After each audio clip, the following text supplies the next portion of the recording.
নজর রাখবো আবহাওয়ার খবরের দিকে। কর্মব্যস্ত সপ্তাহের প্রথম দিনেই গলদঘর্ম অবস্থা দক্ষিণবঙ্গবাসীর। সকাল থেকে রোদের তেজে জেরবার অবস্থা সকলের। কার্যত বসন্তেই গ্রীষ্মের ছোঁয়া পাচ্ছে দক্ষিণবঙ্গ। হাওয়া অফিসের পূর্বাভাস অনুযায়ী চলতি সপ্তাহে আরও বাড়বে তাপমাত্রা।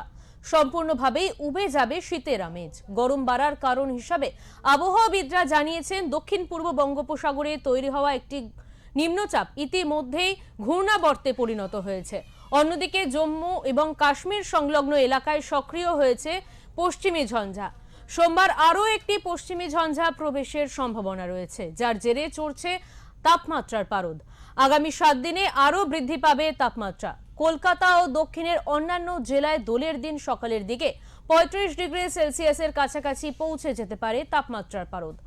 আগামী 3 দিনে তাপমাত্রা বাড়তে পারে আরও 2 থেকে 4 ডিগ্রি সেলসিয়াস। এই মুহূর্তে বৃষ্টির কোনো আশঙ্কা নেই দক্ষিণবঙ্গে। পাশাপাশি উত্তরবঙ্গের দিকে নজর রাখলে দেখা যাবে, দক্ষিণবঙ্গে গরম বাড়লেও উত্তরের আবহাওয়া কিন্তু মনোরম। সেখানে বৃষ্টির পূর্বাভাসও রয়েছে। বিশেষত দার্জিলিং এবং কালিম্পংয়ে বৃষ্টি হতে পারে, বইতে পারে ঝোড়ো হাওয়াও।